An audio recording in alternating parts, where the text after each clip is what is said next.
Sahabat tafakur, sebagaimana kita maklumi bersama, Allah menempati posisi paling mulia. Ia adalah maha segala-galanya. Karenanya, tidak mungkin seseorang menghina atau mentertawakan Allah Subhanahu wa Ta'ala. Terlebih, ia seorang Muslim. Namun demikian, secara tidak disadari, terkadang orang mentertawakan Allah Subhanahu wa Ta'ala.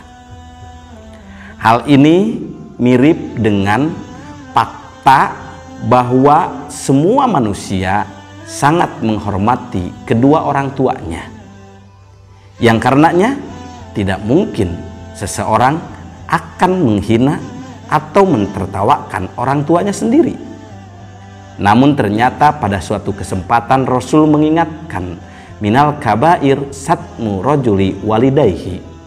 Salah satu dosa besar itu adalah seorang anak mentertawakan, menghina orang tuanya.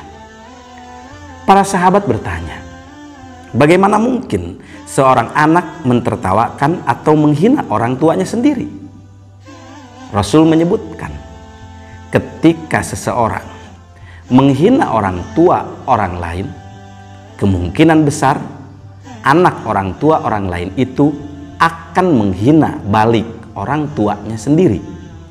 Yang secara tidak langsung berarti ketika seseorang menghina orang tua orang lain sama dengan menghina orang tuanya sendiri. Nah, dalam hal mentertawakan Allah pun, kalau secara langsung rasanya bagi seorang muslim sangat tidak mungkin mentertawakan Allah. Namun secara tidak langsung bisa jadi seseorang mentertawakan Allah Subhanahu wa Ta'ala. Sahabat tafakur, dalam kehidupan sehari-hari terkadang orang suka menilai orang lain, terlebih dari sisi tubuhnya. Terkadang karena manusia itu diciptakan dengan rupa yang berbeda-beda, baik kepala, perut, ataupun kaki. Terkadang ada orang yang tidak memiliki tubuh ideal. Nah, saat orang melihat orang lain tidak memiliki tubuh ideal, terkadang muncul keinginan untuk mentertawakan, yang dalam bahasa sekarang dikenal dengan istilah membuli orang lain. Pada hakikatnya, saat kita mentertawakan orang lain dari aspek tubuhnya, hakikatnya kita sedang mentertawakan Allah. Oleh sebab itu, pada suatu kesempatan saat Abdullah bin Mas'ud, kain bagian bawahnya tersingkap, kemudian betisnya terlihat kecil, sebagian sahabat mentertawakan betis kecil itu. Melihat kenyataan tersebut, Rasul marah.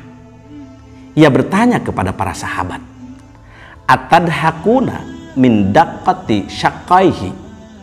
Apakah kamu mentertawakan Abdullah bin Mas'ud karena kakinya kecil? Walladhi nafsi biyadih. Rasul bersumpah demi diriku yang berada di tangannya, lahuma, kedua kaki yang kecil itu, asqalu fil mizan, lebih berat timbangannya di mizan, min jabali Uhud, dari gunung Uhud.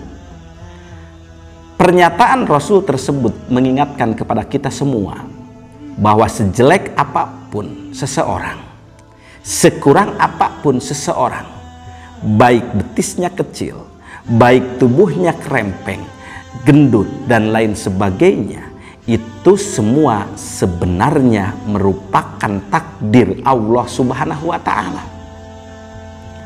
Orang pendek itu takdir, ia ciptaan Allah. Hitam, ciptaan Allah. Keriting, ciptaan Allah. Karenanya ketika seseorang menghina orang yang keriting, berarti secara tidak langsung ia menghina yang menciptakannya. Ketika orang menghina orang lain yang berwajah hitam, ia pada hakikatnya menghina Allah Subhanahu wa Ta'ala. Permasalahannya adalah ketika kita menghina orang lain karena kulitnya hitam, apakah kita mampu menciptakan orang hitam seperti itu? Ketika orang lain betisnya kecil, kemudian kita menghina betisnya itu, apakah kita mampu menciptakan betis yang kecil itu? Tidak ada seorang manusia pun yang mampu untuk menciptakan itu semua. Sahabat tafakur, sebagai ilustrasi, ketika seseorang melukis, kemudian lukisannya dihina oleh orang lain, orang yang melukis itu marah. Kenapa ia marah? Padahal yang dihina bukan dirinya, tetapi lukisannya.